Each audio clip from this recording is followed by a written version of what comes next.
I watched my wife die choking on her own blood at our Christmas dinner table, while the smell of roasting turkey still hung in the air when my wife Harper collapsed face first into her mashed potatoes, her body jerking like she'd been shot. Our two kids, little Mason and Lila, started choking and clawing at their throats seconds later, foam bubbling from their mouths as the entire Christmas dinner table erupted into screams. I dropped to my knees, pounding Harper's chest, screaming her name while poison burned through my own veins, but somehow I stayed upright. Who the hell put death in our holiday meal? Hit like, subscribe for more betrayal stories, and comment your city or country. That Christmas Eve started like every rare holiday I got back from deployment.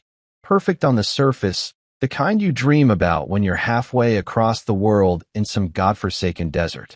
I just rotated home after 8 months with Delta Force, my body scarred but my head clear for the first time in years. Harper had gone all out. The dining room table groaned under turkey, stuffing, cranberry sauce, those little yeast rolls she made from scratch every year. Twinkling lights framed the windows, and Bing Crosby crooned softly from the speakers. Mason, my 7-year-old with his gap-toothed grin, was bouncing in his seat, rattling on about Santa. Lila, 5 and all curls, clutched her new doll like it was gold. We'd invited a small crowd, just family to keep it intimate. My brother-in-law Grant, Harper's older sibling, showed up with his wife Kendra and their moody teen son Tristan. Then there was Evan, this old family friend Harper insisted on including, some guy from her college days who'd been hanging around more lately. I didn't love it, but deployments make you soft on details like that. You just want normal. Grant clapped me on the back too hard when he arrived, his laugh booming. Delta Force hero graces us with his presence. Don't blow up the turkey, yeah? Kendra hovered, fussing over the kids, while Evan lingered by Harper in the kitchen, their heads close as they stirred gravy. I caught a quick smile pass between them. Nothing major, but it stuck in my gut like bad intel. Dinner kicked off smooth. We bowed our heads for a quick thanks. No fancy prayers, just grateful words for being together. Plates passed hand to hand. Harper squeezed my knee under the table, her eyes soft. "Missed this, Logan," she whispered. I nodded, throat tight. Deployments steal these moments, and I'd promised myself this Christmas would glue us back together. Mason shoveled food like a champ, declaring the turkey the best ever. Lila giggled when cranberry sauce dribbled on her chin. Even Grant seemed lighter, toasting to family sticking through thick and thin.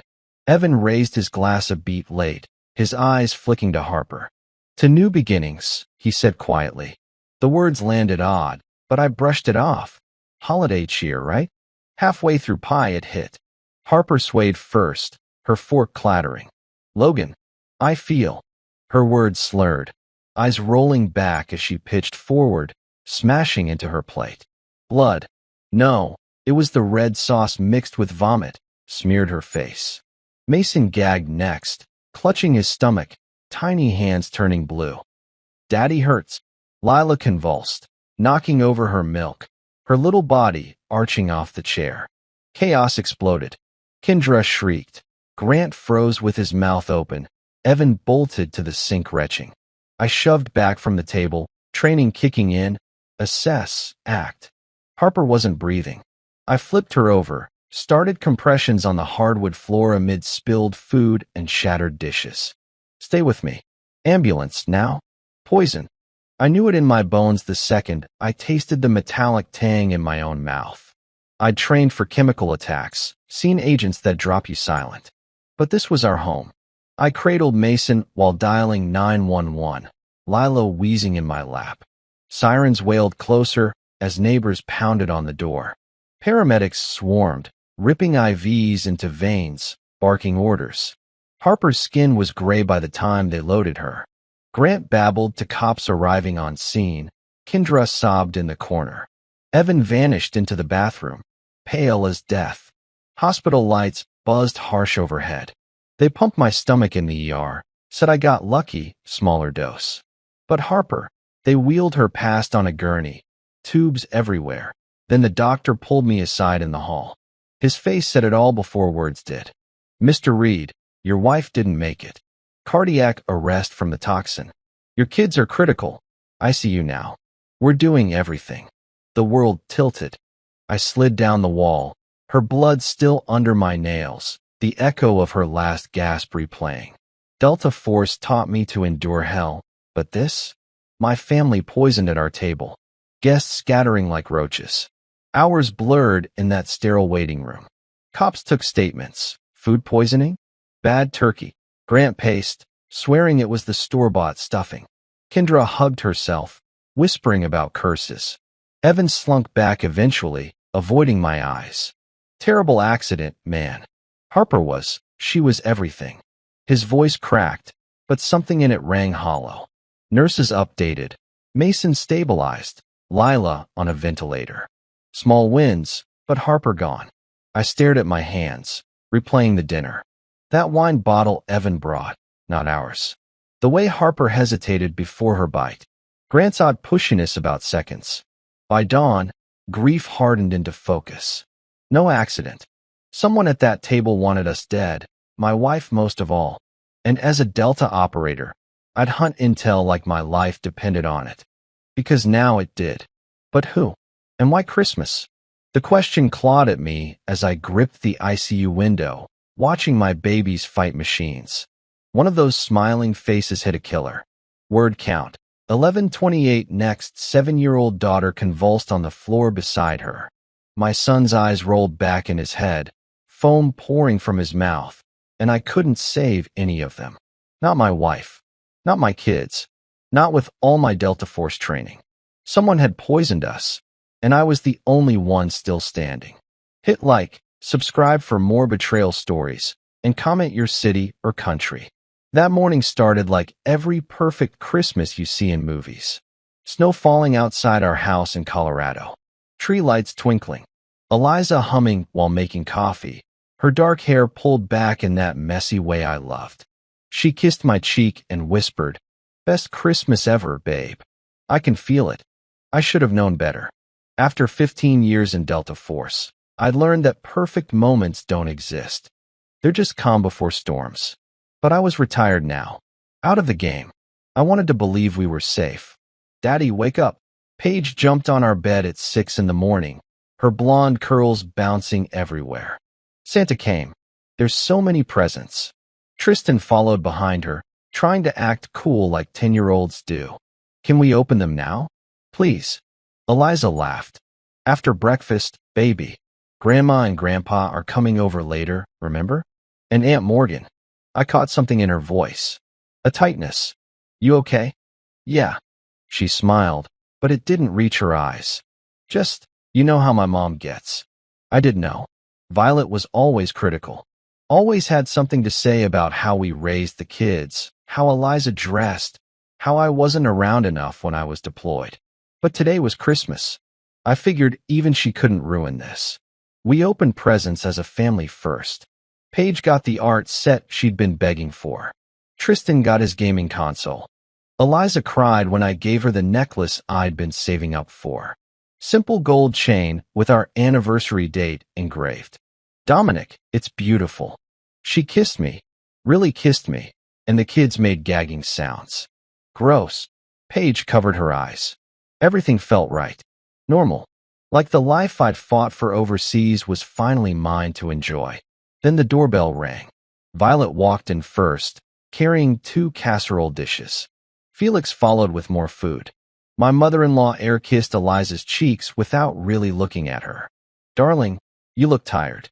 Are you sleeping enough?" "I'm fine, Mom." "And Dominic?" Violet turned to me with that smile that never warmed her eyes. "Still not working, I see." "I consult now," I said evenly. "Private security. From home." "How nice." Translation: how disappointing. Felix shook my hand firmly. "Good to see you, son. Kids getting big." "They are." Morgan arrived 20 minutes later with her husband Blake. She hugged Eliza tight, and I noticed my wife relax slightly. The sisters were close. Always had been. Morgan brought stuffing and cranberry sauce. Blake carried wine bottles, looking nervous. He was always kind of twitchy, worked in finance, talked too much when he was uncomfortable. Dominic, man, Merry Christmas. Blake's handshake was sweaty. Thanks for having us. Of course. We all gathered in the dining room. I'd set up the table earlier, made it nice. Eliza wanted everything perfect. She always did for family gatherings, like she was trying to prove something to her mother. The food covered the table. Turkey I'd cooked. Mashed potatoes Eliza made. Violet's green bean casserole. Morgan's stuffing. Gravy boat sitting in the middle, steam rising. Let's eat, Felix said, rubbing his hands together. We passed dishes around. Kids loaded their plates with too much food. Morgan poured gravy over everything. Paige loved gravy on her turkey and potatoes. Tristan did too. Eliza took some of the green bean casserole to be polite. I took stuffing. Blake talked about his company's end-of-year numbers. Violet critiqued the turkey, said it was dry, though it wasn't. Morgan tried to steer conversation to safer topics. I was cutting my turkey when I noticed Paige wasn't eating. Baby, you okay?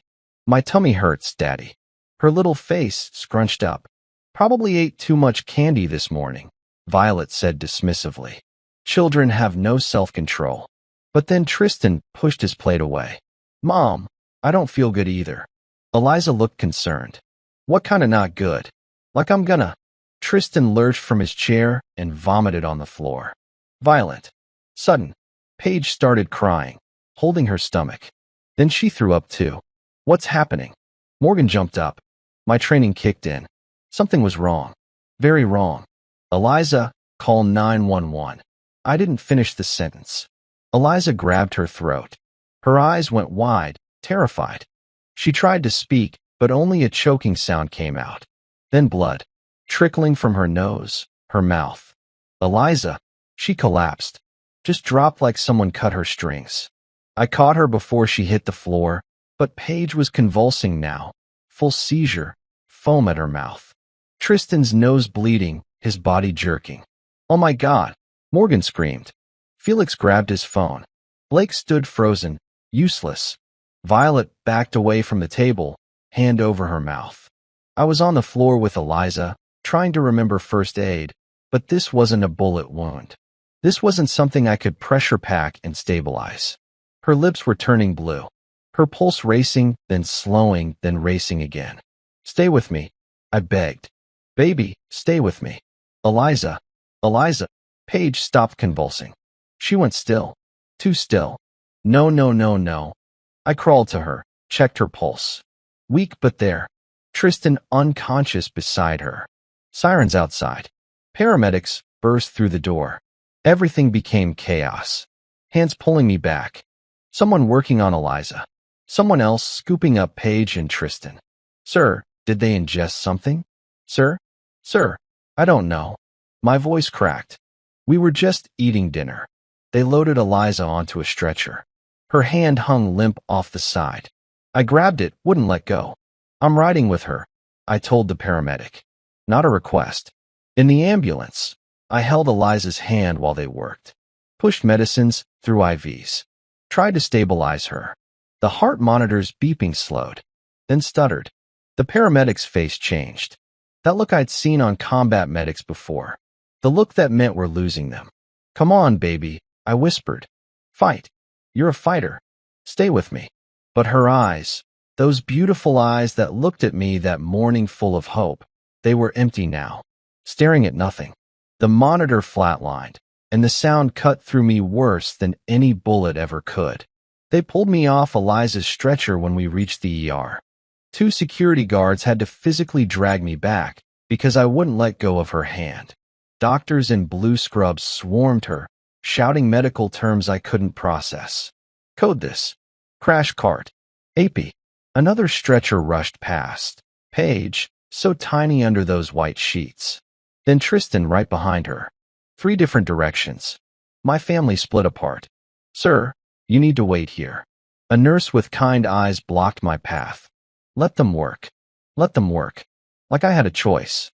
Like I could do anything but stand there covered in my wife's blood while strangers fought to save what was left of my family. The waiting room smelled like disinfectant and fear. Felix sat with his head in his hands. Morgan sobbed into her phone, calling relatives. Blake paced, pale as a corpse. Violet sat perfectly still, staring at nothing, her lipstick smudged. I couldn't sit. My Delta training taught me to compartmentalize, lock emotions away, assess threats, complete the mission. But what mission was this? My hands shook. I'd faced enemy fire in 6 different countries, jumped out of planes into hostile territory, breached buildings full of insurgents. Never once shook like this. An hour passed, maybe 2. Time moved strange. A doctor emerged from the double doors. Older guy, gray at the temples, tired eyes. His name tag read Dr. Mason Grant. He looked at me. Just at me. Not the others. That's when I knew. Mr. Caldwell? He kept his voice low. Professional. I'm sorry. We did everything we could for your wife. The damage to her organs was too extensive. She passed 20 minutes ago. The words hit me like hollow points, each one tearing through. No. My voice didn't sound like mine. No, you're wrong. Try again. Shock her again. We tried for 40 minutes, sir. I'm truly sorry. Morgan's wail cut through the room. Felix stood up, stumbled, sat back down. Violet made a small choking sound. My kids. I grabbed the doctor's coat. My kids are alive. Tell me they're alive. They're in critical condition. Both in the ICU. We have them on ventilators and dialysis. Their kidneys are shutting down. We're running toxicology now to determine what they ingested. Will they make it? Dr. Grant hesitated. That pause told me everything. We're doing everything possible. The next 72 hours are crucial. He left me standing there. Eliza was dead. Gone.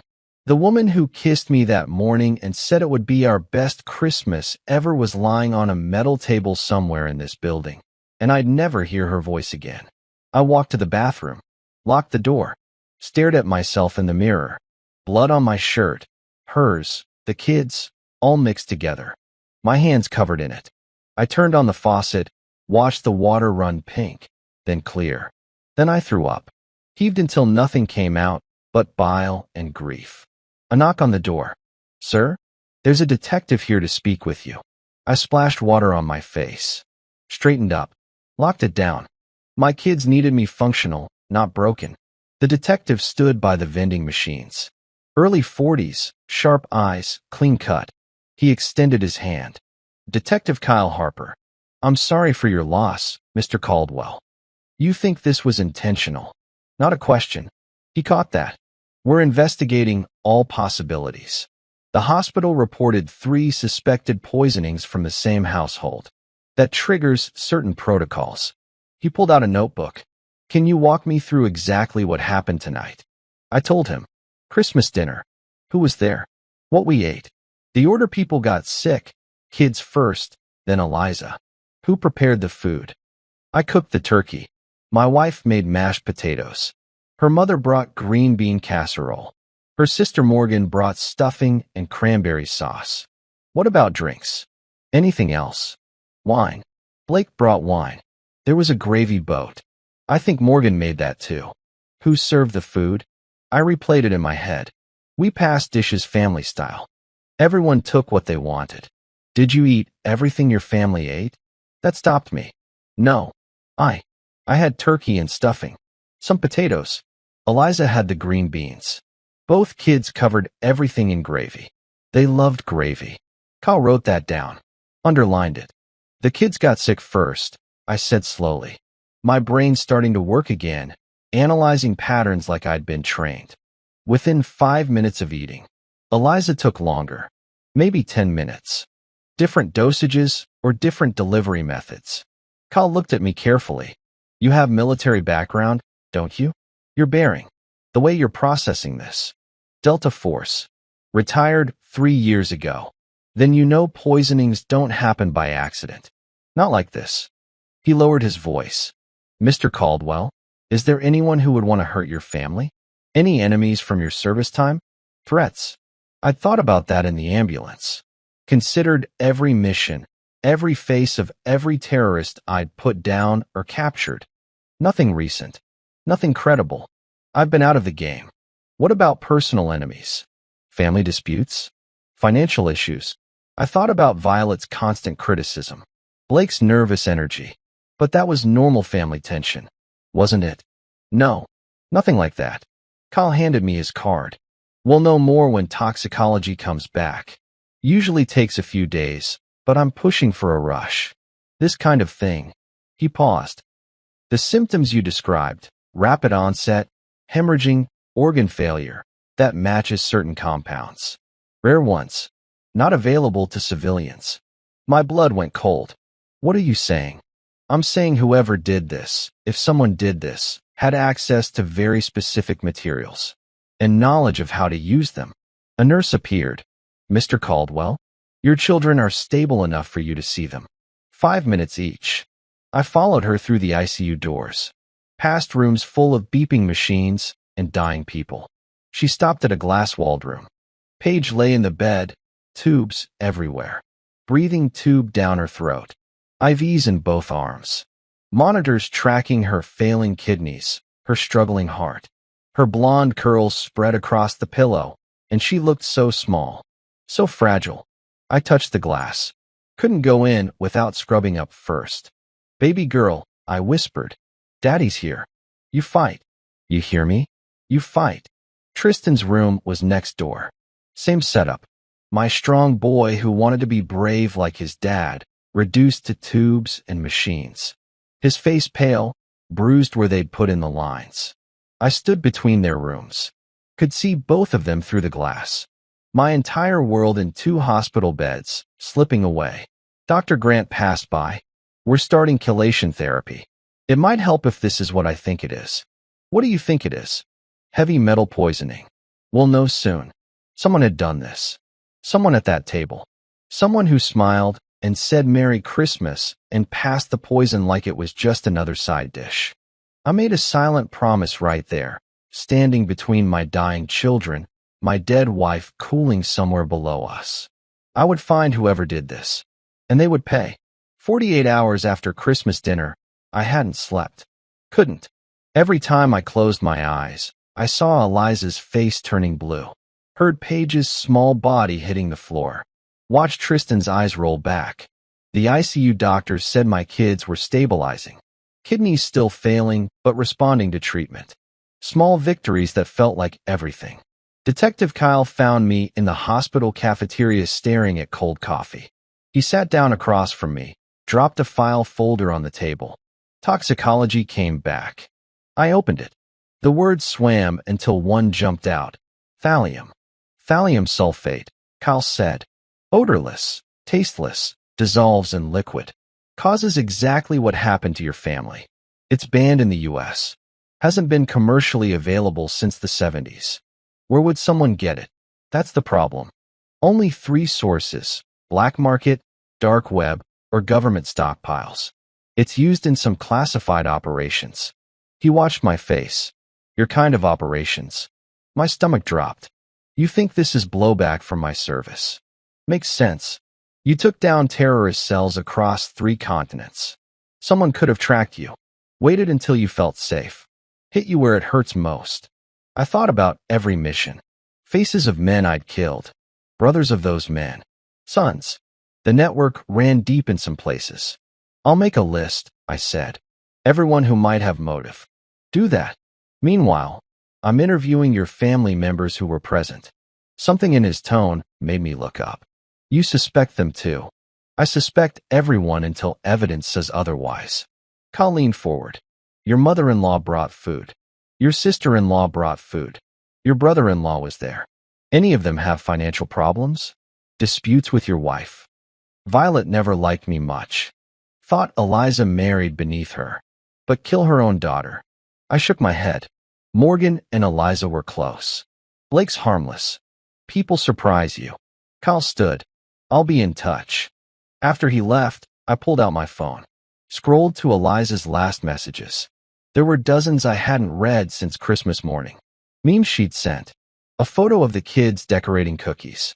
And the last text, sent at 7 a.m. This will be our best Christmas ever. I love you so much.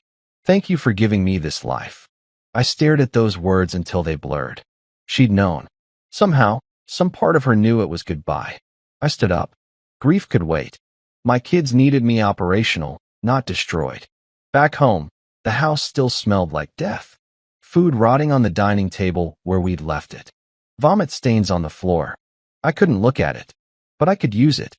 I'd installed security cameras 6 months ago. Basic system, front door, back door, kitchen, living room. The footage uploaded to cloud storage automatically. I pulled up Christmas Day on my laptop. Started at noon when people began arriving. Violet and Felix came first. Violet marching straight to the kitchen with her casserole dishes, refusing Eliza's help. She was in there alone for 12 minutes. I zoomed in, watched her transfer food to our serving dishes. Nothing suspicious. Just a controlling woman who didn't trust anyone else's presentation. Morgan and Blake arrived at 1:30. Morgan carried the stuffing in a glass dish. Blake had wine bottles. They both went to the kitchen. Eliza hugged Morgan. They talked. No audio on the cameras, but body language looked normal. Sisters catching up. Blake disappeared outside twice before dinner. I tracked him on the backdoor camera. Both times he pulled out his phone. Paste. Ran his hand through his hair like he was stressed. The calls lasted 3 and 7 minutes respectively. That was odd. It was Christmas. Who takes business calls on Christmas? I kept watching. Fast-forwarded to dinner prep. Everyone helping set the table. Morgan poured something from a thermos into the gravy boat. Steam rose. Just gravy. She'd probably made it at home to save time.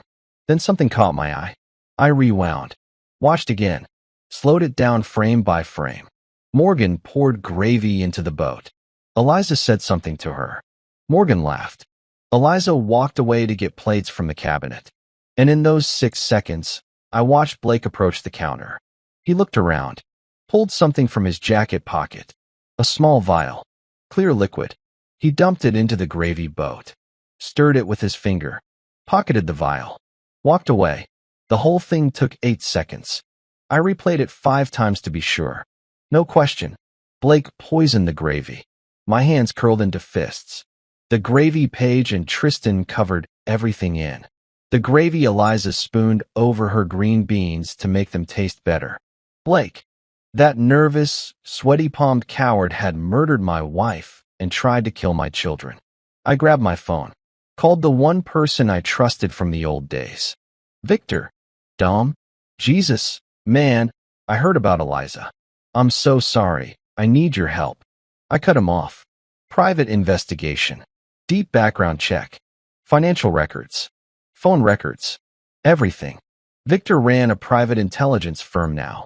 Former CIA, connections everywhere. If anyone could dig up dirt, it was him. Who's the target? Blake Morrison. Married to my sister-in-law Morgan. Works in finance in Denver. I need everything on him by tomorrow. That fast. He poisoned my family, Vic. I have video evidence. I need to know why before I hand him to the cops. Silence. Then, send me his details. I'll have something by morning. I sent everything I had on Blake. Social security number from the emergency contact list Eliza kept. His employer. Address.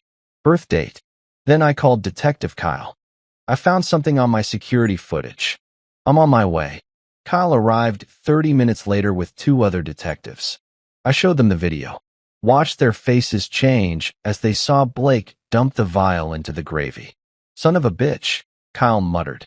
We need to bring him in now. Wait. I stopped him. This shows what he did. Not why. Give me 24 hours. My guy's running his background. There's a reason he did this, and I want to know what it is before you arrest him. Mr. Caldwell, this is evidence in a homicide, one day. Then he's yours. But I need to understand why my family was targeted. Kyle studied me. You planning to do something illegal? No. I'm planning to get answers. Then you can have him. He considered it. Finally nodded. 24 hours. But if he runs, that's on you. After they left, I sat in the dark living room. The Christmas tree lights still blinked. Presents still piled underneath. Paige's art set half opened. My phone buzzed. A text from the hospital. Both children stable overnight. No changes. I looked back at the laptop screen, frozen on Blake's face as he stirred poison into our gravy. That nervous smile he always wore. That weak handshake. Why? What did we do to him? What could possibly justify this? My phone rang. Victor, already. Dom, I pulled some preliminary records. Your brother-in-law's got problems. Big ones. Talk to me. Blake's into a gambling ring for 400 grand. Owed to some very bad people out of Vegas. His accounts are empty. Credit cards maxed. He took a second mortgage 3 months ago. For $100,000. That kind of debt got people killed. Made them desperate. But desperate enough to murder? There's more, Victor said. I'm digging deeper. Give me till morning. But Dom, watch your back. Guys in this deep do crazy things. I hung up, stared at Blake's frozen face on my screen. You killed my wife. You tried to kill my babies. I was going to find out why. And then I was going to make sure you never hurt anyone again. Victor called back at 5 a.m. I was still awake, still watching that video loop of Blake poisoning us. Got everything. You're not going to like it. Tell me. Blake's gambling started 2 years ago. Online poker, sports betting, then high-stakes underground games in Vegas. He's into a syndicate called the Crimson Circle for $412,000. They don't do payment plans, Dom. They do examples. I gripped the phone tighter. When's he supposed to pay? Was supposed to pay by New Year's. That's 6 days from now. 6 days. Blake needed money fast, and somehow poisoning my family was his solution. There's something else, Victor continued. Your wife inherited $2.1 million from her grandmother 3 months ago. Estate finally cleared probate in September. The room tilted. Eliza hadn't mentioned an inheritance. Not that large. You sure? Positive. Eleanor Hartman died 18 months ago. Left everything to Eliza. Not her daughter Violet. Not split between them. Just Eliza. The will specifically excluded Violet. Why would she do that? No idea. But that kind of money changes things. Makes people do ugly things. After hanging up, I drove to Morgan's house. Sunrise painting the sky red. Christmas decorations still hung on suburban homes like nothing had changed. Like the world hadn't ended 4 days ago. Morgan answered the door in a bathrobe, eyes swollen from crying. Dominic. How are the kids? Stable. Where's Blake? Still sleeping. Why? I pushed past her into the living room. She followed, worried now. Dom, what's going on? Where's your husband, Morgan? I told you get him down here now. My voice came out sharp. Command tone. She flinched, then hurried upstairs. Blake appeared 2 minutes later in pajamas, looking confused and scared. Good. He should be scared. Dominic, man. I grabbed him by the throat. Slammed him against the wall. Morgan screamed. You poisoned my family. I showed him my phone. The video frozen on his hand, dumping the vial into the gravy. Explain. Now. His face went white. I didn't. That's not. Explain. Dom, please. His voice cracked. They were going to kill me. The people I owe. They said if I didn't get the money by New Year's, they'd kill Morgan too. I panicked. I didn't know what else to do. Morgan grabbed my arm. What is he talking about? What money? I released Blake. He slumped against the wall, gasping. Your husband owes $400,000 to a Vegas gambling ring. He poisoned our Christmas dinner. Eliza's dead because of him. My kids almost died. Morgan staggered backward. No. Blake, tell him that's not true. Blake's silence confirmed everything. She slapped him. Hard. You bastard. You killed my sister. I didn't mean to. They gave me the stuff, told me it would just make everyone sick. Said if Eliza got hospitalized, the inheritance would be tied up, and we could. I grabbed him again. Who gave you the thallium? I don't know his name. Just a guy. Works for the people I owe. He said there was a way to solve both our problems. What problems? Blake looked at Morgan, then away. The inheritance. If Eliza died and the kids died, the money would go to the next of kin. Morgan's the only sister. We'd get the inheritance. I could pay my debt. We'd be free. Morgan made a sound like a wounded animal. backed away from both of us. My vision tunneled. You murdered my wife for money. Tried to murder my children. I didn't think it would actually kill anyone. They said it was just to make them sick. I punched him. Felt his nose break under my knuckles. He went down hard, blood pouring. Morgan didn't stop me. Dominic. Detective Kyle's voice came from the doorway. He must have followed me. Step back. Now. I stepped back, hands shaking with rage. Kyle handcuffed Blake, read him his rights while he sobbed on the floor. Another detective led Morgan outside to take her statement. In Kyle's car afterward, I tried to process it. Blake killed Eliza for inheritance money. Simple, brutal, senseless. There's something that doesn't fit, Kyle said, driving us back toward my house. How did Blake know about the inheritance? How did he know the amount? Morgan must have told him. She and Eliza were close. Maybe. Or someone else knew. Someone who stood to gain if Eliza was gone. Back home, I walked through the house in a daze. Police had cleared the crime scene yesterday, cleaned the dining room, but I could still see it, still smell it. I went to Eliza's office, small room where she paid bills and handled paperwork. I'd avoided it since Christmas. Too painful. Her desk sat exactly as she'd left it. Coffee mug half full. Reading glasses folded on a stack of mail. I started going through drawers, looking for bank statements. Anything about the inheritance. In the bottom drawer, hidden under old tax returns, I found a folder. Inside were letters. 7 of them. Printed on plain paper. No signatures. The first one, dated 3 months ago. You stole what wasn't yours. Give back the inheritance or your family suffers. The second, 2 months ago, last warning. Transfer the money to the account below or everyone you love pays the price. The third included a bank routing number. The letters got progressively darker. More specific. Threatening Paige and Tristan by name. Describing what would happen to them. The last letter was dated December 20th. 5 days before Christmas. You had your chance.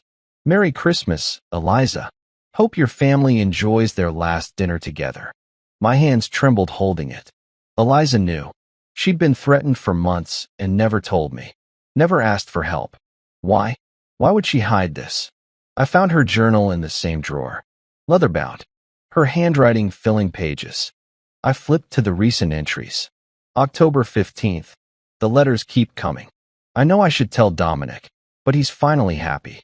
Finally sleeping through the night without the nightmares from his service. I can't drag him back into that world. I'll handle this myself. Find out who's sending them. Make them stop. November 3rd. I hired a private investigator. Maybe that's stupid. Maybe I should just give them the money. But Grandma Eleanor left it to me for a reason. She specifically excluded Mom from the will. There's something there. Something I'm missing. December 10th. The PI found something disturbing. The letters might be coming from inside the family. Someone close who knows about the inheritance details. Someone who needs money badly. I don't want to believe it, but the evidence points to the entry ended mid-sentence. Like she'd been interrupted. No other entries until Christmas morning. The one I'd already read on her phone. About it being our best Christmas. She'd known someone in the family wanted her dead, and she'd invited them to dinner anyway. I called Kyle immediately. Blake wasn't working alone. Someone else orchestrated this. Someone who knew about the inheritance before he did. Someone who sent Eliza threatening letters for months. You have the letters? Yes. And her journal. She was investigating who sent them. She suspected family. Kyle was quiet. Then, we'll interview Blake again. Find out who approached him first. If someone manipulated him into this, it's not Morgan, I said quickly. She had no idea. I saw her face. What about your mother-in-law? She was excluded from the inheritance. That's strong motive. Violet. Cold, critical Violet who hated that Eliza married me. Who never thought her daughter was good enough. Could she hate Eliza enough to kill her? I looked at the last letter again. The one dated 5 days before Christmas. Promising Eliza her family would die at their last dinner. Whoever wrote this knew exactly what was going to happen. Planned it. Used Blake as the weapon. My phone buzzed. Text from the hospital. I almost ignored it. Then saw the preview. Urgent. Please call immediately regarding your children. My heart stopped. I dialed the ICU. Nurse answered. Mr. Caldwell, both children are awake and asking for you. They're still weak, but their organs are responding. The doctors are cautiously optimistic. Relief hit me so hard I had to sit down. My babies were awake. Fighting back. I'm on my way. I grabbed the letters and journal. Evidence Kyle needed. But as I reached the door, one thought burned through everything else. Blake poisoned the gravy. But who poisoned Blake's mind? Who told him exactly how to kill my family? I was going to find out. And when I did, they'd wish Blake had killed me too. The ICU smelled like antiseptic and hope. Paige's eyes opened when I walked in. Those blue eyes so much like her mother's. Daddy. Her voice came out raspy from the breathing tube they'd removed an hour ago. I took her small hand. Hey, baby girl. I'm here. Where's Mommy? The question I'd been dreading. I sat on the edge of her bed, careful not to disturb the 4 lines. Mommy got very sick, sweetheart. She didn't make it. Paige's face crumpled. Tears rolled down her cheeks. I want Mommy. I know. Me too. I held her while she cried. My 7-year-old daughter grieving a loss she couldn't fully understand yet. Tristan was stronger when I told him. 10 years old, trying to be brave. But his jaw trembled. Did someone hurt us on purpose? He asked. Smart kid. Too smart. Yes. Who? I'm finding out. But you're safe now. I promise. After spending 2 hours with them, making sure they ate, talking to doctors about recovery timelines, I met Detective Kyle in the hospital parking garage. Blake's talking, Kyle said, singing like a canary to cut a deal. You need to hear this. We drove to the police station. Blake sat in an interrogation room looking like he'd aged 10 years in 2 days. Bandage across his broken nose. Eyes hollow. Kyle and I watched through one-way glass. Another detective, Rodriguez, sat across from Blake with a recorder running. Tell us again how you got the thallium, Rodriguez said. Blake's voice shook. A man came to my office 6 weeks ago, November 15th. Said he knew about my gambling debts. Said he had a solution that would solve both our problems. What problems? Mine and his employer's. He said his employer needed Eliza Morrison Caldwell dead. Needed her kids dead too.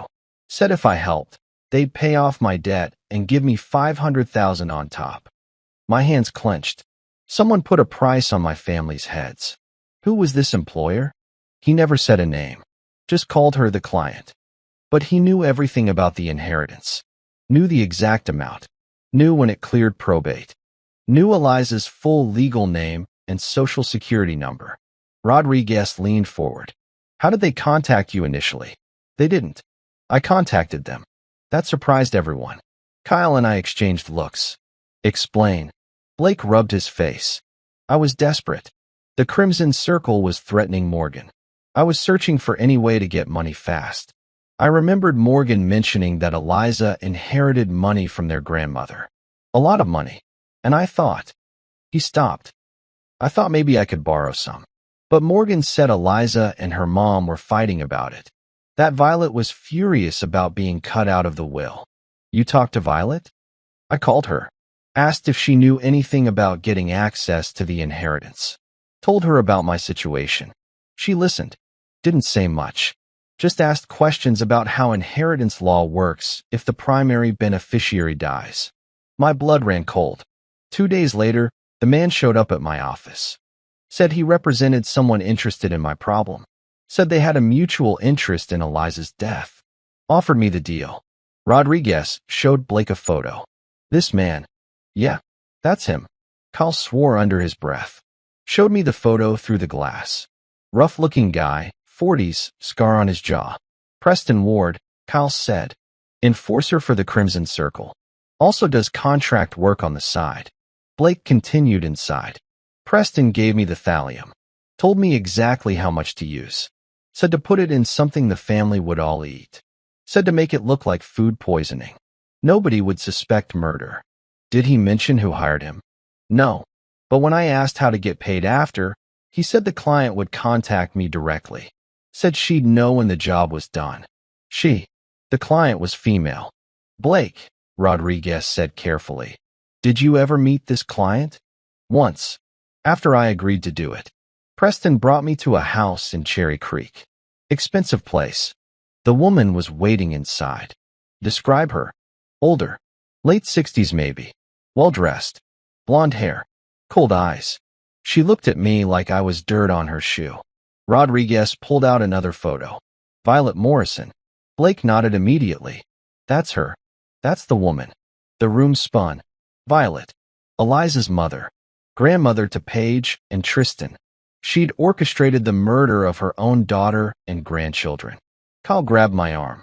Dom, stay calm. I couldn't speak. Couldn't process it. Blake kept talking. She said she'd been planning this for months. Said Eliza stole her inheritance. Said her mother had no right to cut her out. She showed me threatening letters she'd already sent Eliza. Said Eliza was too stupid to take the warning seriously. What exactly did Violet say about the children? Blake's voice dropped. She said they couldn't inherit either. Said it had to be a clean sweep. Only then would the estate revert to her as next of kin. She'd already checked with lawyers. Rodriguez pushed paper across the table. This the account number she wanted the life insurance paid to? Yes. She had it all planned. Eliza had $1.5 million life insurance policy. With Eliza and the kids gone, Violet was the beneficiary, plus the $2 million inheritance. She'd walk away with $3.5 million. My daughter, my son, their own grandmother calculated their worth in dollars and decided they were worth more dead. Kyle pulled me out of the observation room before I could break through the glass. We're bringing her in now, he said. Team's already en route to her house. I'm coming. No, you're not. You're emotionally compromised. I'm coming. Kyle studied my face. Saw something there that made him nod. You stay in the car. You don't go near her. Understood. We drove to Cherry Creek in silence. Expensive neighborhood. Big houses with perfect lawns. Violet's place stood at the end of a cul-de-sac. White columns. Mercedes in the driveway. Police cars pulled up. Kyle and 4 officers approached the door. Violet answered wearing a silk robe and pearls. Even now, even being arrested for murdering her daughter, she had to look perfect. I watched from Kyle's car as they read her rights. She didn't cry, didn't protest, just lifted her chin like she was above it all. Her eyes found mine across the lawn. She smiled. Actually smiled. Kyle put her in the back of a cruiser. Came back to me. She's not denying anything, he said quietly. She's proud of it. Says Eliza deserved it for being ungrateful. Says the money was always supposed to be hers. I looked at Violet through the cruiser window. This woman who'd held Eliza as a baby. Who'd raised her. Who'd been at our wedding. She'd killed her own daughter over money. Tried to murder her grandchildren. Felt nothing. What about Felix? I asked. Did he know? Blake says no. Violet kept him completely in the dark. We'll verify, but he seems clean. The cruiser pulled away. Violet stared straight ahead. Perfect posture. Cold expression. My phone buzzed. Text from the hospital. Kids asking for you. Paige won't eat until you come back. I looked at Kyle. I need to go. Go. We'll handle processing. Trial's gonna be long, but we've got her. She's not walking away from this. Driving back to the hospital, I passed Christmas lights. Families playing in snow. Normal lives continuing like my world hadn't just shattered and reformed into something unrecognizable. Violet was going to prison. Blake was going to prison. But Eliza was still dead. And Paige and Tristan would grow up knowing their grandmother tried to kill them for inheritance money. How do you explain that kind of evil to children? I didn't have answers. Only the certainty that I'd protect what remained of my family with everything I had left. 3 days after Violet's arrest, I sat between my children's hospital beds and told them the truth. Your grandmother tried to kill us for money. Paige stared at me with those wide blue eyes. Grandma Violet? Yes, baby. Tristan clenched his jaw. She killed Mom. She did. Silence filled the room except for the beeping monitors. How do you explain to children that evil doesn't always look like monsters? Sometimes it wears pearls and smiles at Christmas dinner. I don't understand, Paige whispered. Grandmas are supposed to love you. I pulled her close, careful of her 4 lines. Some people are broken inside in ways we can't see. Your grandmother was one of them. Will she go to jail? Tristan asked. Yes, for the rest of her life. He nodded slowly. Good. My son had lost his innocence at 10 years old, lost his mother, nearly lost his life, and learned that family could be the most dangerous thing in the world. Detective Kyle called while the kids slept that afternoon. We executed a search warrant on Violet's house. You need to see what we found. I met him at the police evidence room. He spread photographs across a table. Violet's computer had everything. Search history going back 8 months.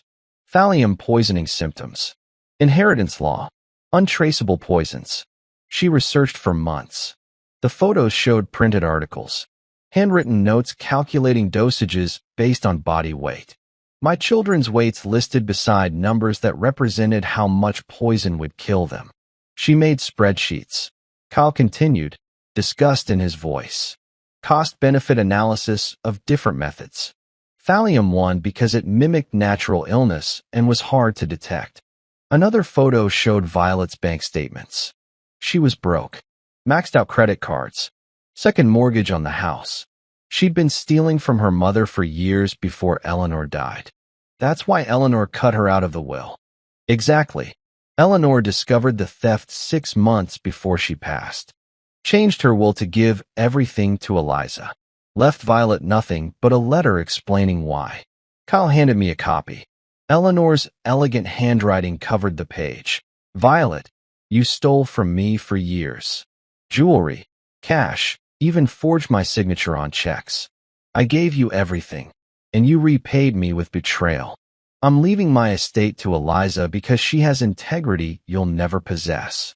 Maybe losing everything will teach you something about consequences. That letter had signed Eliza's death warrant.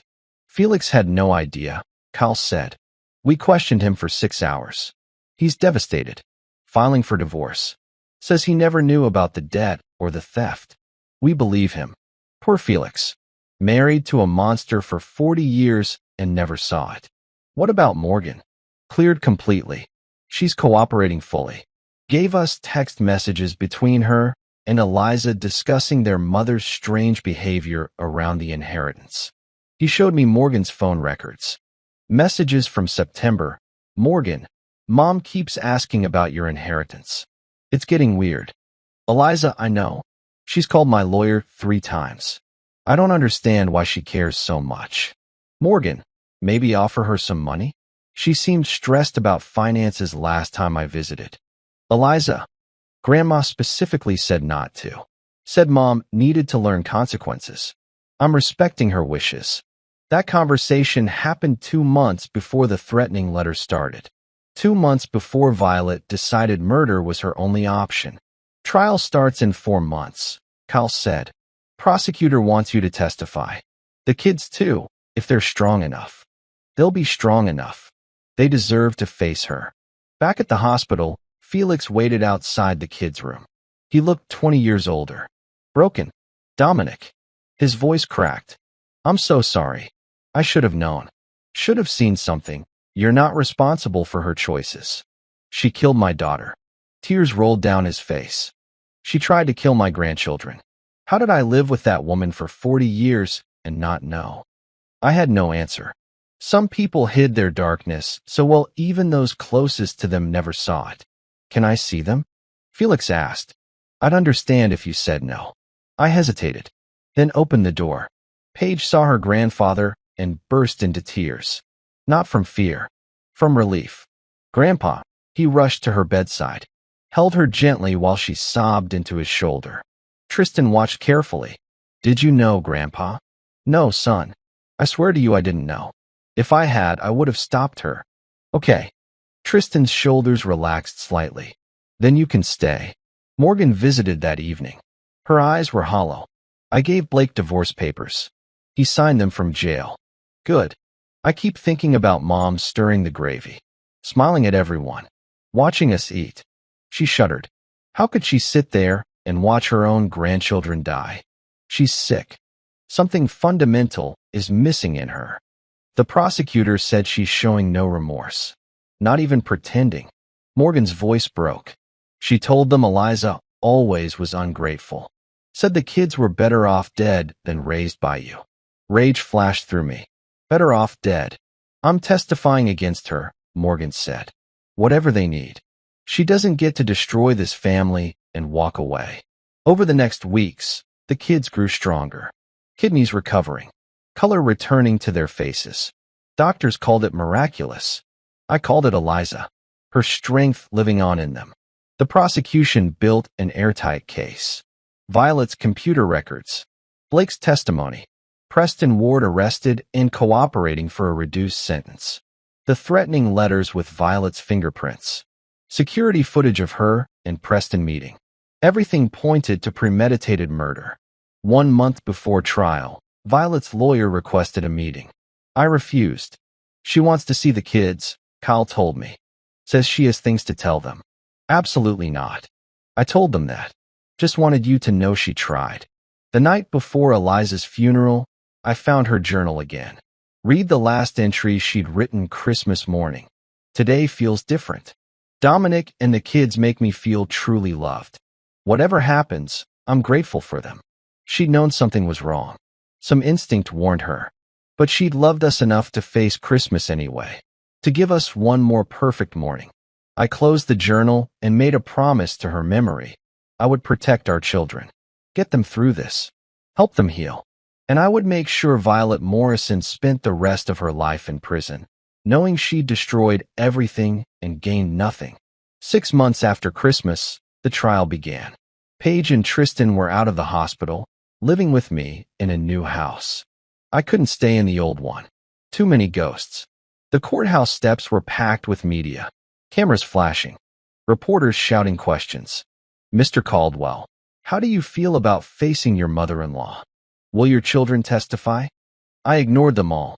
Held Paige's hand on one side, Tristan's on the other. Felix and Morgan walked behind us. Our broken family facing the woman who'd shattered it. Inside, the courtroom smelled like old wood and tension. Violet sat at the defense table wearing a navy suit, hair perfect, face expressionless. Her lawyer, Adrian Coleman, was expensive. Shark eyes. Reputation for getting wealthy clients acquitted. Prosecutor Fiona Wright was different. Former Marine JAG officer. She'd seen combat, knew evil when she faced it. When she looked at Violet, disgust flickered across her professional mask. All rise. Judge Nathaniel Pierce entered. Older man, gray beard, no-nonsense reputation. He'd presided over death penalty cases. This wasn't his first monster. Jury selection took 3 days. Fiona dismissed anyone who showed sympathy toward grandmothers. Coleman dismissed anyone with military backgrounds. They settled on 12 people who'd decide if Violet Morrison spent life in prison or walked free. Opening statements hit hard. Fiona walked the jury through evidence. Violet Morrison didn't just kill her daughter. She planned it for months. Researched poisons. Recruited accomplices. Sent threatening letters. And on Christmas Day, she sat at that table and watched her daughter die. Watched her grandchildren convulse. Felt nothing but satisfaction that her inheritance was secure. She showed photos of Eliza. Beautiful, smiling, alive. Then the autopsy photos. What thallium had done to her organs. 2 jurors looked away. Coleman stood smoothly. The prosecution wants you to believe a grandmother. A woman who raised Eliza, who was present at every birthday, every holiday, suddenly became a murderer over money. But where's the direct evidence? You'll hear from Blake Morrison, a desperate gambler who'd say anything for a plea deal. You'll hear theories and speculation. What you won't hear is proof that Violet Morrison committed these crimes. He was good. I hated that he was good. The first week brought forensic testimony. Dr. Grant explained thallium poisoning, how it mimics flu symptoms initially, then destroys organs, how the dosage found in the gravy would have killed anyone who consumed it. The children survived because they're small, he testified. They vomited most of the poison before it fully absorbed. Mrs. Caldwell wasn't as fortunate. She ingested a lethal dose. Coleman cross-examined. Could anyone have added thallium to that gravy? Not just Mrs. Morrison? Technically, yes. So my client isn't the only person who had opportunity? No. But, thank you, doctor. Blake testified on day 8. He looked terrible. Prison aged him. Made him weak. Tell the jury what Violet Morrison said when you met her, Fiona prompted. Blake's voice shook. She said Eliza stole her inheritance. Said her mother had no right to cut her out. She showed me threatening letters she'd sent. Said if Eliza wouldn't give back the money, she'd take it by force. What did she mean by force? Killing Eliza and the kids. Making it look accidental. She had it all planned. Did she express any remorse? None. She talked about them like they were obstacles. Not family. Just things in her way. Coleman tore into him on cross. You're facing life in prison, correct? Yes. And you made a deal with prosecutors in exchange for this testimony?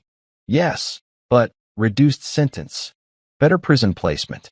All for saying exactly what the prosecution wants to hear. I'm telling the truth. The truth? Or a convenient story to save yourself? Blake crumbled under the pressure. I wanted to feel sorry for him. Couldn't. Preston Ward testified next. The enforcer who'd supplied the poison. He'd flipped for immunity. Violet contacted me through the Crimson Circle, he said. Asked if I knew anyone desperate for money. I knew Blake owed us $400,000. Set up a meeting. What did Violet say at that meeting? She wanted her daughter and grandkids dead. Said she'd pay me $50,000 plus Blake's debt forgiven. All cash. No trail. Did she show hesitation? No. She was cold about it. Said they deserved it for being ungrateful. Coleman tried the same angle. You're a career criminal with 6 felonies. Why should this jury believe anything you say? Because I recorded our conversations. Preston smiled. Insurance policy. The courtroom erupted. Judge Pierce banged his gavel. Fiona played the recordings. Violet's voice, crystal clear, discussing murder like a business transaction. The gravy works best. Children love gravy. Make sure Blake uses enough to finish the job quickly. Several jurors looked at Violet with open horror. She sat motionless. Didn't even blink. Morgan testified through tears. She's my mother. I loved her. But she killed my sister. Tried to kill my niece and nephew. I can't protect her from this. Felix broke down on the stand. 42 years of marriage. I never knew the woman sleeping beside me. She's a stranger. A monster. Then came my turn. I walked to the witness stand. Violet's eyes followed me. Still that slight smile. Fiona led me through Christmas Day. The dinner. The poisoning. Holding Eliza while she died. What did you feel when you learned your mother-in-law orchestrated this? Betrayal. Rage. Confusion. We trusted her with our children. She tried to murder them for money. Do you believe she felt remorse? No. She feels nothing. Coleman approached for cross. Mr. Caldwell, you have extensive military training, correct? Yes. Including training in poisons and toxins? I saw where he was going. Basic knowledge. Yes. Could you have obtained thallium through your contacts? I could have. I didn't. But you admit you had means and opportunity? I had no motive. She's my wife. Those are my children. Unless the marriage was failing. Unless, objection. Fiona shot to her feet. Counsel is testifying, not questioning. Sustained. Move on, Mr. Coleman. He smiled like he'd planted doubt anyway. The hardest part came last. Paige and Tristan testified via video. Judge Pierce allowed it due to their trauma. Paige spoke softly. Grandma always seemed mean. She said mean things to Mommy. Made her cry sometimes. Did you love your grandmother? Fiona asked gently. I thought I did. But people who love you don't poison you. Tristan was stronger. She tried to kill us. I don't care that she's family. She's evil. The jury watched that video in complete silence. 3 women cried. Closing arguments lasted 6 hours. Fiona methodically destroyed every defense argument. Coleman fought hard, but had nothing but reasonable doubt to sell. The jury deliberated 3 days. Longest 3 days of my life. On day 3, They sent word. Verdict reached. We filed back into court.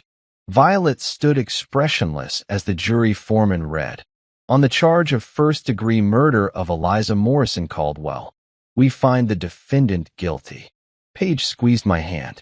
On the charges of attempted murder of Paige and Tristan Caldwell, guilty on both counts. Morgan sobbed. Felix sat motionless. Judge Pierce set sentencing for 2 weeks later. Violet was led away in handcuffs. She looked back once and smiled at me. Sentencing day arrived under gray skies. The courtroom felt heavier than during trial. Violet stood in an orange jumpsuit, hair still perfect, chin lifted. No shackles visible, but her freedom ended here. Judge Pierce reviewed the pre-sentencing report. Mrs. Morrison, you've shown no remorse. No acceptance of responsibility. Your actions represent the worst betrayal a mother can commit.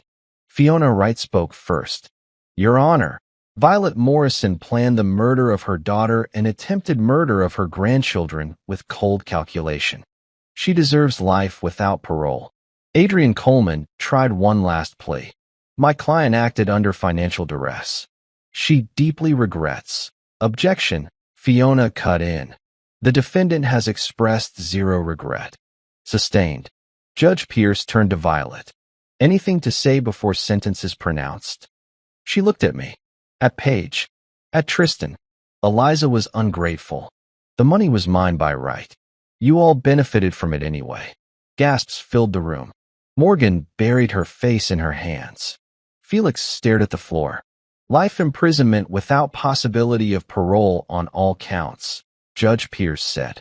Additionally, restitution to the Caldwell family for medical expenses and emotional damages. Violet smiled as they led her away. That same cold smile from Christmas. Outside, reporters swarmed. I shielded the kids. No questions. Blake's sentencing came 2 weeks later. 25 years as accomplice. He'd spend Christmas in prison for the rest of his life. Morgan filed for divorce immediately. Sold their house. Moved to a small apartment. I need to start over, she told me. Away from everything she touched. Felix asked to stay in our lives. Let me be the grandfather they deserve. Prove I'm not like her. Paige nodded first. You brought us cookies, Grandpa. That's enough. Healing started slow. Therapy 3 times a week. Paige drew pictures of our family. Me, her, Tristan, Mommy as an angel. Tristan punched a bag in the garage, channeling rage. First night home from hospital, Paige refused dinner. What if it's poisoned? I knelt beside her. I check everything now. Every label. Every smell. You're safe. She ate 3 bites. Progress. Tristan developed rituals. Sniffed food. Watch me eat first. At 10 years old, trust shattered. Nights were hardest. Nightmares woke them screaming. Me too. I'd find Eliza choking. Reach for her. Wake up alone. One night, Tristan crawled into my bed. Dad, why did Grandma hate us? She didn't hate you. She hated losing control. Money was her god. Will she ever get out? No. She's gone forever. He slept after that. First peaceful night in months. Summer brought first milestones. Paige returned to school. Tristan joined soccer. Normalcy creeping back. Our first Christmas without Eliza approached. Dread filled me. Couldn't face a tree. Turkey. Gravy. Paige suggested alternatives. Pizza? Mom loved pizza. We ordered 10 pizzas. Invited Morgan and Felix. Blew up balloons instead of hanging ornaments. Watched old home movies of Eliza laughing. Halfway through, Tristan paused the video. She was happy here. She was, I said, every day with you too. Morgan brought a photo album. Pictures of Eliza as a baby. Sisters playing. She loved you so much. Never stopped talking about her Dominic. Felix raised a soda. To Eliza. And to us. The family that survived. We clinked cans. Kids smiled. Real smiles. Therapy helped unpack the trauma. Dr. Lila Quinn specialized in family violence survivors. Anger is normal, she told us. But don't let it define you. Paige drew Violet once. A monster with money bags. Burned it in our backyard fire pit. She's gone now. Tristan wrote a letter to Eliza. Read it aloud at her grave. I miss you. But Dad says you're watching. I hope you're proud. Morgan found purpose helping other victims. Volunteered at women's shelters. Met Quentin through community service. Quiet man, accountant. Steady. They married in a small ceremony. She got pregnant 6 months later. Redemption, she called it. Not forgetting. Just moving forward. Felix sold the old house. Bought a condo nearby. Took kids fishing every Saturday. Taught Paige to bait hooks. Tristan to cast. 2 years after the poisoning, scars remained but faded. Paige wanted to be a doctor. Save people like the ones who saved me.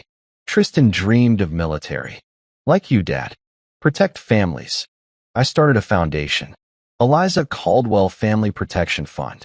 Raised money for poisoning antidotes in hospitals. Trained ER staff to recognize thallium symptoms. First event packed a hotel ballroom. Paige cut the ribbon. Mom would love this. She would.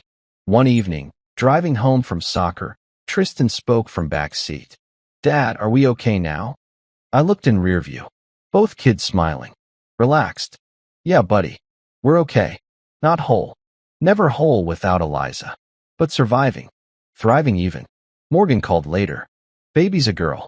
Naming her Eliza. Perfect. That night, I sat on the porch watching stars. Felt Eliza's presence. Not a ghost.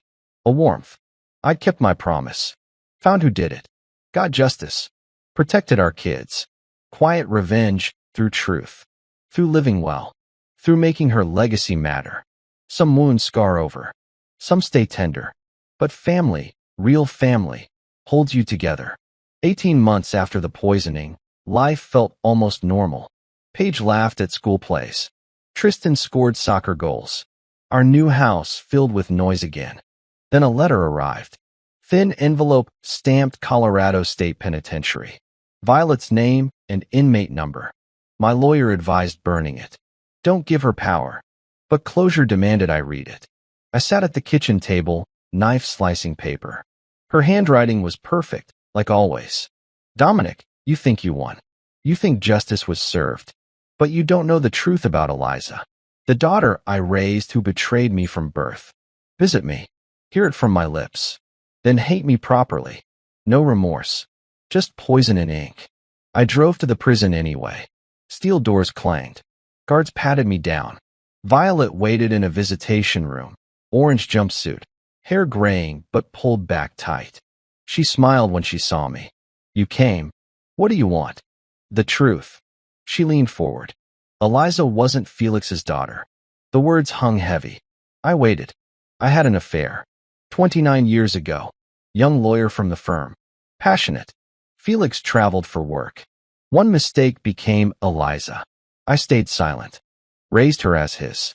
Why tell me now? Because she destroyed me. Violet's eyes hardened. I loved her once. Protected her. But she grew up entitled. Married you, a soldier. Threw away opportunities. Then stole my inheritance. That's not. Listen. She cut me off. Eleanor found out about the affair. 20 years ago. Confronted me. I denied. She never forgave the lie. When she got sick, she punished me. Left everything to Eliza knowing it would destroy us. You killed her over that. I killed the lie. Eliza represented everything wrong in my life. The affair. The resentment. Felix's blind love for a child not his. When she got the money, it was final insult. Did Felix know? No. And he won't. I've instructed my lawyer to tell him after I die. Cold. Calculated even in prison. What about the kids? Your grandchildren. Collateral. She shrugged. They carried her blood. Her entitlement. I stood. You're a monster. Perhaps. But now you know why. Driving home, rage boiled. Not just at Violet. At Eliza for hiding pain. At myself for missing signs. Eliza's journal waited in my nightstand. I hadn't read past Christmas entries. Flipped to teenage years. Age 14, Mom screams tonight. Says I'm ruining her life. Dad defends me. Wish I could disappear. Age 16, Mom favors Morgan. Always has. New clothes for her. Hand-me-downs for me. Says I don't appreciate. Age 22. Mom found out about Dominic. Called him trash. White trash soldier.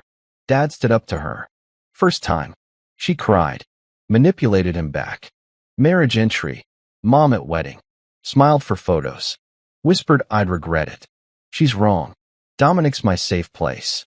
Pregnancy with Paige. Mom distant. Says single mom better than soldier's wife. Ignores Tristan's birth too. Her loss. Inheritance fight. Grandma's will cuts mom out. Mom calls raging. Accuses me of forgery. I show lawyer letter. She hangs up. Final weeks. Threatening letters. Mom's handwriting? No, different. But her rage matches. PI confirms mom's financial ruin. Praying she stops. Eliza knew. Endured emotional abuse her whole life. Never burdened me. Protected our family even as hers destroyed her. I slammed the journal shut. Tears came hard. Morgan visited next day. Showed her the letter. Journal. She abused Eliza emotionally for years, Morgan whispered. Cold shoulder. Comparisons. Why can't you be more like your sister? I saw it. Thought it normal mothering. Not normal. Cruel. Felix came over. Read everything. Aged another decade. I failed her. His voice broke. Loved a lie. Ignored Eliza's pain to keep peace. Not your fault. Hers. He nodded slowly. I'll tell the kids someday. When they're older. Paige walked in. What's wrong? Family history, baby. Hard stuff. She hugged Felix. You're good, Grandpa. That's what matters. Simple wisdom from a 9-year-old survivor. That night, I burned Violet's letter in the backyard. Watched flames consume her poison. Eliza's journal I kept safe. Her words deserved preservation. Therapist Lila said, this closes the circle. Understanding the monster doesn't excuse. It frees you. She was right. Violet's hatred wasn't about money. About her own brokenness projected onto Eliza. I'd protected my family from her final attack. Now protected them from her lies too. Tristan asked at dinner. Dad, you okay? You seem sad. I smiled. Real one. Just grateful. For you. Your sister. This life. He grinned. Pizza again? Every Christmas. We laughed. Normal sound in our healing home. Violet could rot with her truths. We'd build new ones. Stronger. Together. 2 years since that poisoned Christmas. I took Paige and Tristan to the beach where Eliza and I honeymooned. Waves crashed under endless blue sky. Sand warm between our toes. No snow, no trees, no gravy boats. Just sun and salt air healing what time alone couldn't. Paige, now 9, ran ahead chasing seagulls. Her blonde curls flew wild. No fear in her eyes anymore. Dad, look, shells. Tristan, 12 and lanky, kicked at waves. This is better than Christmas. No drama. I smiled. He was right. We spread a blanket near the water. Picnic of sandwiches, fruit, lemonade. I checked everything twice, habit now. But trust crept back slowly. Morgan arrived with baby Eliza in a carrier. Tiny thing with Eliza's eyes. Quentin carried the cooler, steady as always. Felix followed with kites for the kids. Family beach day, Morgan announced. No monsters allowed. We laughed. Real laughter echoing over waves. Paige showed baby Eliza a shell. Aunt Morgan named you after Mommy. You're gonna be strong like her. Tristan flew the kite high. Higher, Grandpa. Felix grinned, running with him. Wind caught the tail, soared like freedom. Lunch turned into stories. Good ones. Eliza teaching Paige to ride a bike. Her singing Tristan lullabies. Wedding day dances. Honeymoon right here on this sand. She loved this beach, I said. Said the ocean washed away everything bad. Paige pulled a small box from her bag. We saved some of Mommy's ashes. Can we? I nodded. We walked to the water's edge. Paige opened the box. Wind caught the gray dust, carried it out to sea. Goodbye, Mommy, Tristan whispered. Thanks for giving us Dad. Paige cried soft tears. Hug me tight. She'd be proud, right? Every single day. Back on the blanket, conversation turned real. Morgan held baby Eliza close. I volunteer at the shelter now. Help women leaving abusers. Feels like making it right. Felix nodded. Sold the business. Retired early. Spend time with these two. My second chance. Quentin smiled quiet. Family first. Always. Sun dipped low. Orange fire on water. Perfect moment. Tristan looked at me serious. Dad, are we a real family again? Without her. I pulled them close. Paige, Tristan, everyone in one big hug. We were never broken. Hurt, yeah. Scarred, sure. But family means we stick when it hurts most. Your mom taught us that. We're not just surviving. We're living for her. Paige beamed. Pizza Christmases forever? Deal. That night, driving home with wind-tousled kids asleep in back, peace settled deep.